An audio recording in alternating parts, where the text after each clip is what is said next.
Isang simpleng araw na naman mga kasimple. Ihahatid natin si Mami sa highway para bumiyahe papuntang Binyan. May dala siyang delivery ng King's Herbal Plus, bahagi ng araw-araw na ginagawa namin. Pero gaya ng nakasanayan, may konting twist sa biyahe. Si Mami ang maghahatid sa sarili niya at siya rin ang susundo. Ganito lang ang buhay namin. Simpleng galaw, simpleng kwento. Ito ang our simple way of living.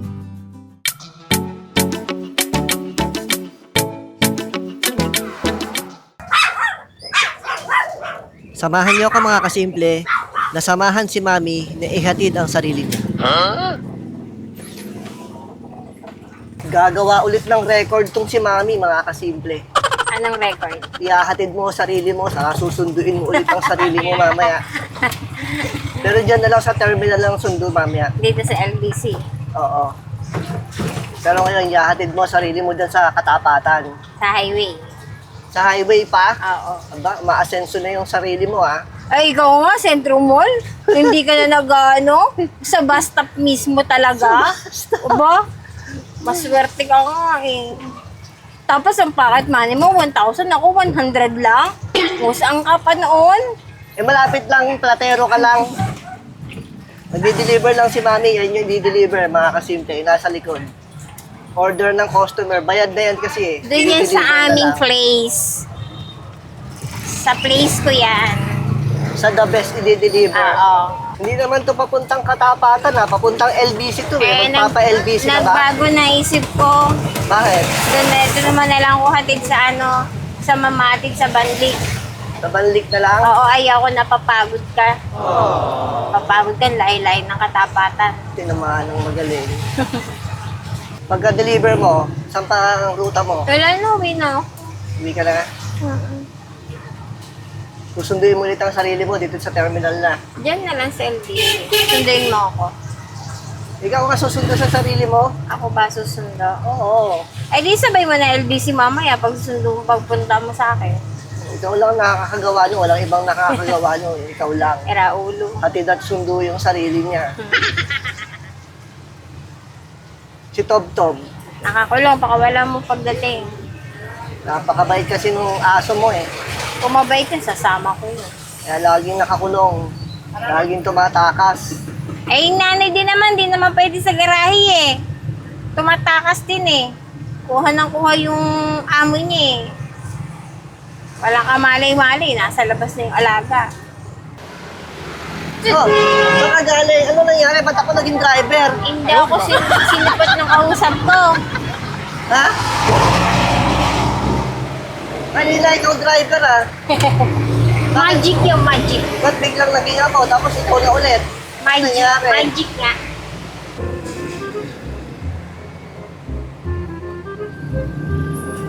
Hanggang dito mo lang ihahatid sarili mo? Yes!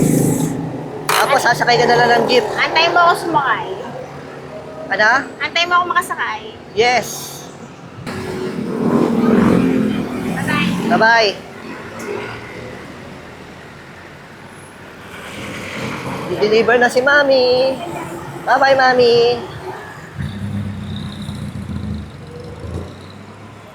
Pauwi na tayo, mga kasimple.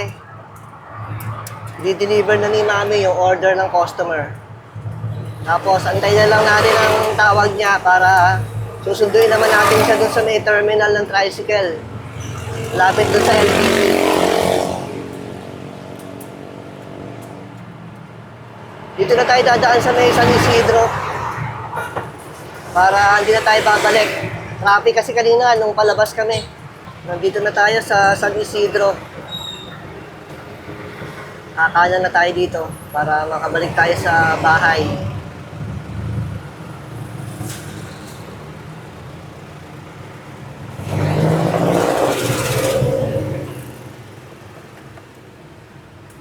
A few inches later. Nasaan ka na? Hello.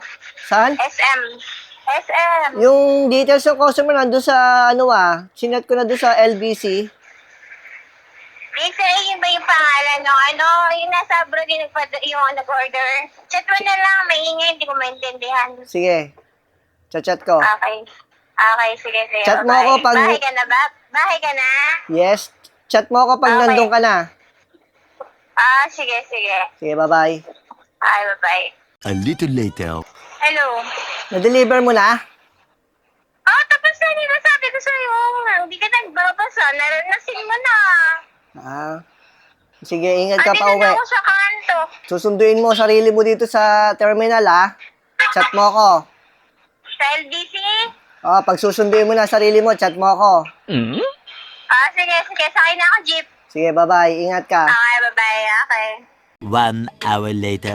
Nag-chat na si Mami, mga kasimple.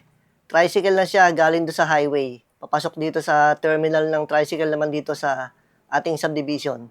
Sunduin natin. Ay hindi, susunduin pala niya sarili niya.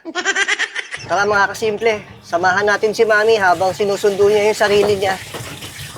Wala kasi siyang kasama pa uwi kaya kailangan samahan natin.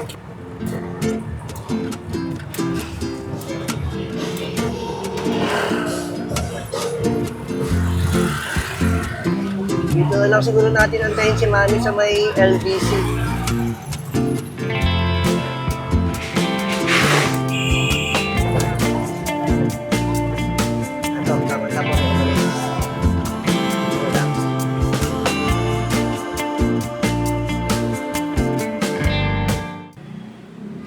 Eto na pala yung inaantay natin, mga kasimple.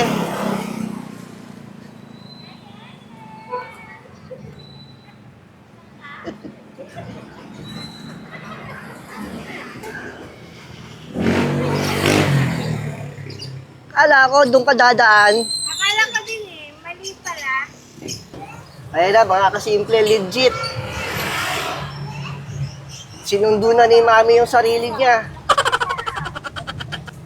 Kawawa naman kasi to, kaya sinamahan natin Sinamahan. Walang kasamang susundo sa sarili niya. Hindi ba naman sinama si Tob-Tob ko?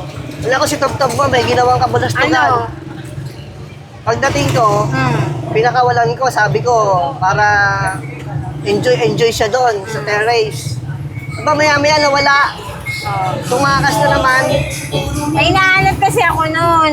Eh di, kinulong ko siya ulit. Saan mo kinulong? Doon sa kulungan niya. Sa garahe o dito sa ano? Diyan, sa terrace. Nahanap ako noon. Pupunta yun ng garahe siguro. Eh pagbalik, basa-basa yung tiyan. Ay, nagpunta kayo sa garahe.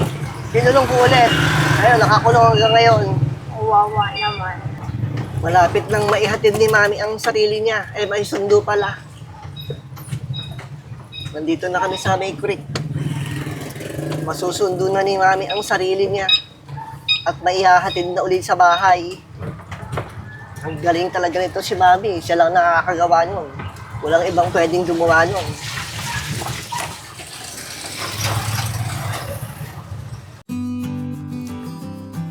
Nakauwi na kami ni Mami.